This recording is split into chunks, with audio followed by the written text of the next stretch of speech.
Hi everyone, welcome to Honey Drops Tarot. This is a special reading for the sign of Sagittarius, Sun, Moon, Rising, or Venus. Sagittarius, thank you so much for being here. Thank you for all of your likes, shares, and subscribes.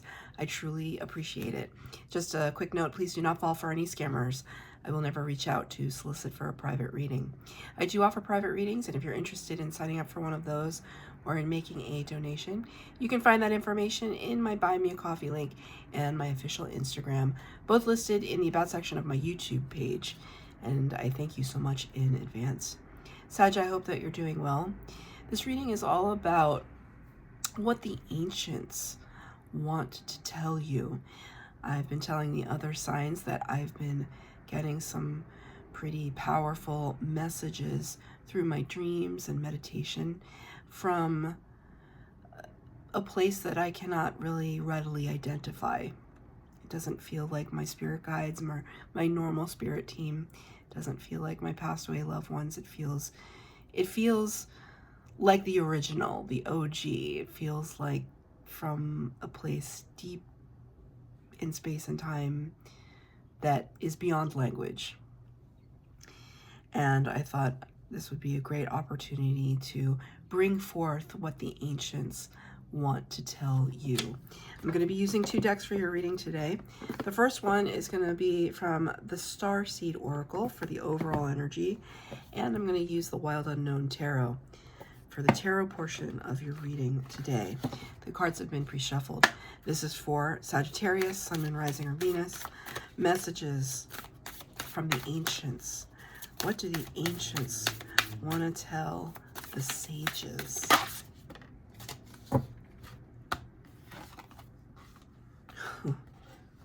Yeah, sages indeed.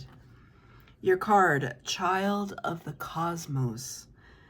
The intelligence of the universe lies within you. Oh my God. Yeah, that's, well, you know, you were incarnated in this lifetime to be the wise ones. And here it is. The intelligence of the whole universe. The whole universe lies within Sagittarius. This just feels like a confirmation, right? Like when Sagittarius moves throughout the earthly realm, they bring with them the depth and the breadth of wisdom from time immemorial.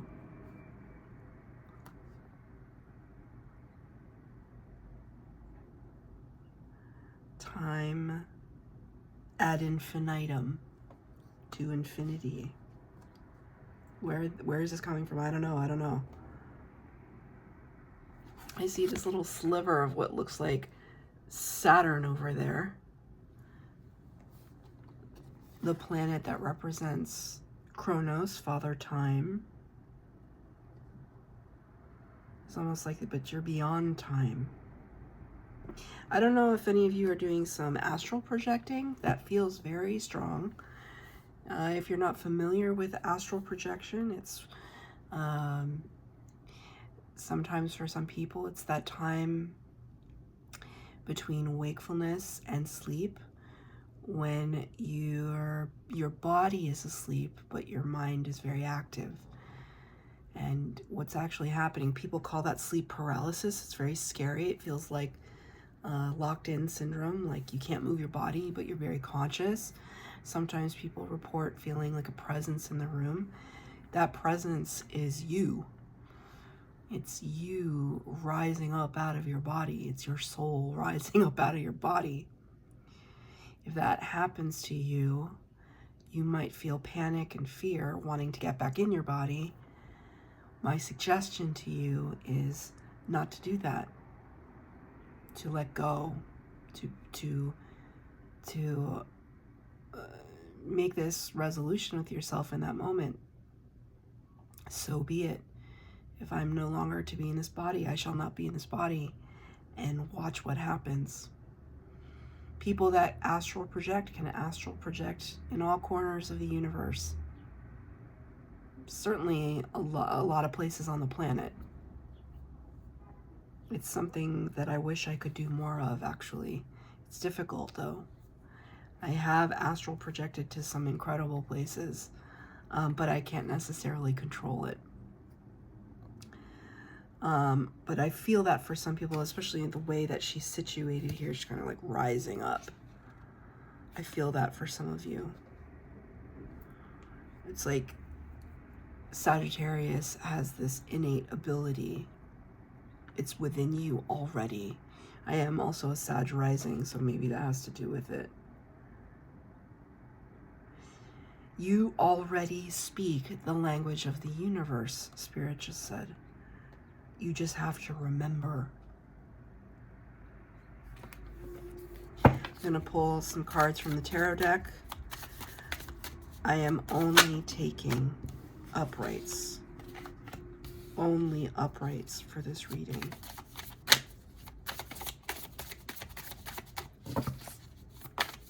For Sagittarius, thank you. Oh, beautiful. Beautiful, beautiful. Wish you were here. The very first card we have is number 13. The Death card of the Major Arcana, Scorpio energy. This is a very powerful Major Arcana card because it represents death and transformation and rebirth. This sense of the phoenix rising from the ashes.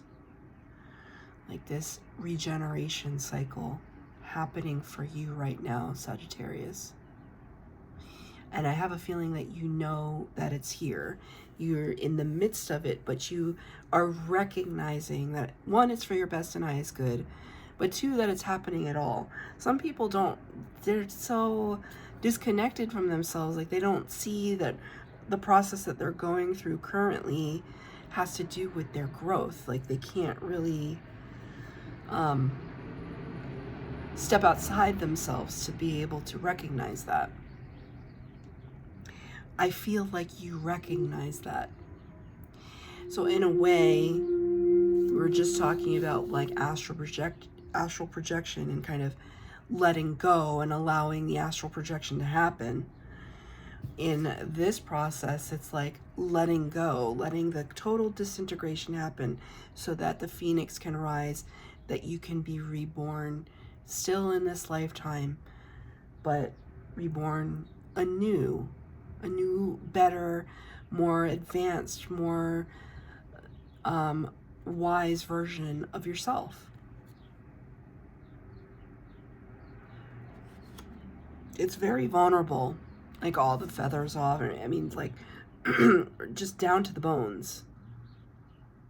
It's tremendously vulnerable. It feels like a dark night of the soul.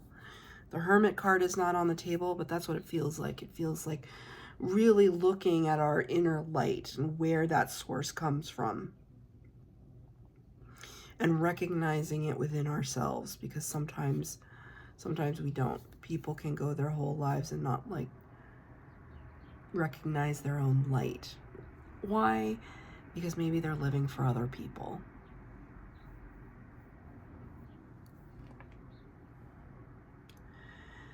And what so beautifully comes next after the Death card, and Two of Pentacles, and you can see the theme of the chrysalis and the butterfly and the emergence of this. And it can be such a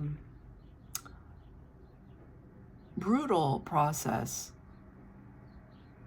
right? In the cocoon, it's just like before it becomes a butterfly, it's like liquefied.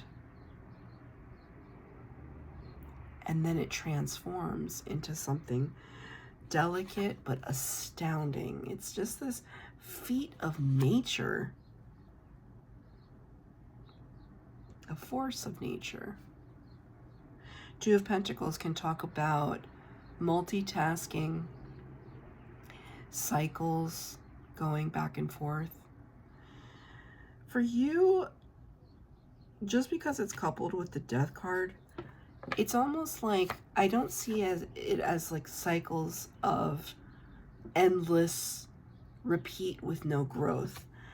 I feel as though, because I hear from that movie, Finding Nemo, I hear that, like, just keep swimming, like one foot in front of the other, flutter your wings. You know, when you're taking off for the first time, you're trying to get used to your new wings and the idea that you can fly. Again, I'm coming back to the astral projection, because when I truly astral projected completely away out of my body, because sometimes I've hovered over my body, but I haven't, like, there's only one time that I actually expelled right out of my body. And I always tell people this, you can believe me, you don't have to believe me, I don't really care, I know that it happened. I astral projected right onto the space station, because I could feel myself leaning up against one of the, I guess, concave windows that looked out, and I saw Earth from the space station, and I could feel it. And I looked out, and Earth was so bright. It was just incredibly bright, I guess because of the reflection of the sun. It was so bright. Like, it was almost hurting me to look at it. And then zoop, I came right back into my body. No one will ever convince me otherwise that didn't happen, because it absolutely happened. And it changed my whole trajectory of my spiritual life and my impression of what happens after we die. And it was so profound. So it was almost like, okay, now I have these wings of experience, and now how do I use them? Because otherwise we're just kind of fluttering about in all sorts of directions, and it doesn't make any sense.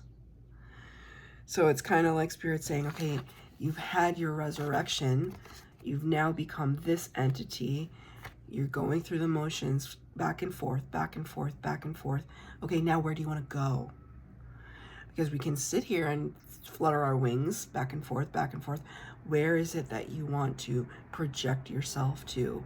What goal, what future, what person, what circumstance does Sagittarius want to move into? Last card on the table, or for the base spread, number 3 of the Major Arcana, my favorite card in any tarot deck, the beautiful Empress.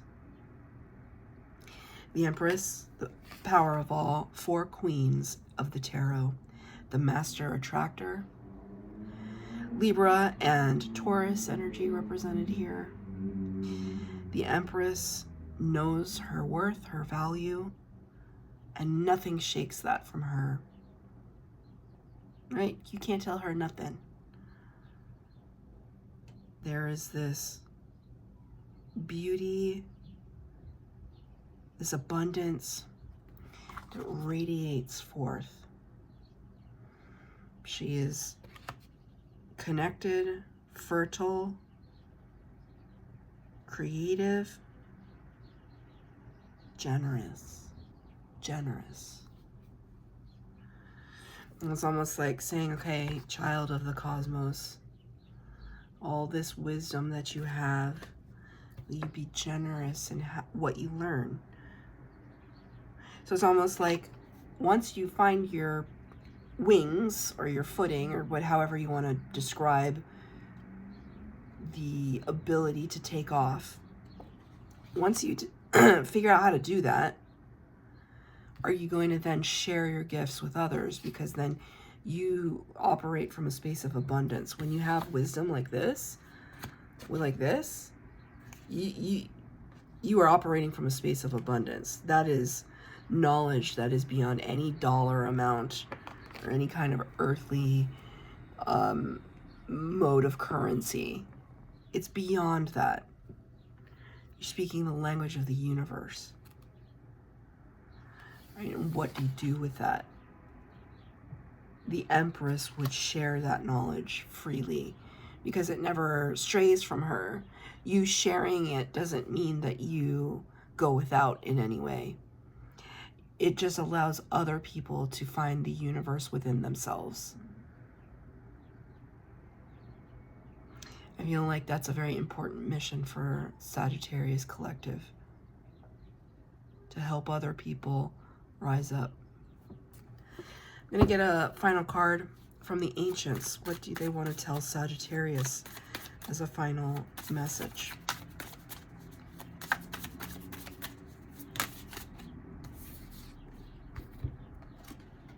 The Four of Swords. This card came out in the last reading under very different circumstances. Spirit is asking you to quiet the mind. This is the card of rest and recuperation. It's not easy being this powerful. It's not easy going through a process like this. No, it certainly isn't. Because this also represents the ending of something that needed to come to a close because it was no longer serving you. And that could have resulted in some heartache, heartbreak, disappointment. The Four of Swords shows up when we're recovering from that state. We're regenerating ourselves, right? This feels like the Lamb energy feels very, for some reason it feels very youthful, innocent. That's what I meant to say. It feels very innocent. So Spirit is saying it's almost like you've been dealing with all of this heavy wisdom. Don't forget, you're a child of the cosmos. Approach things with childlike wonder. That's going to really help you in the foreseeable future. Because Sagittarius tends towards the wise one, the sages. I know all. I know everything.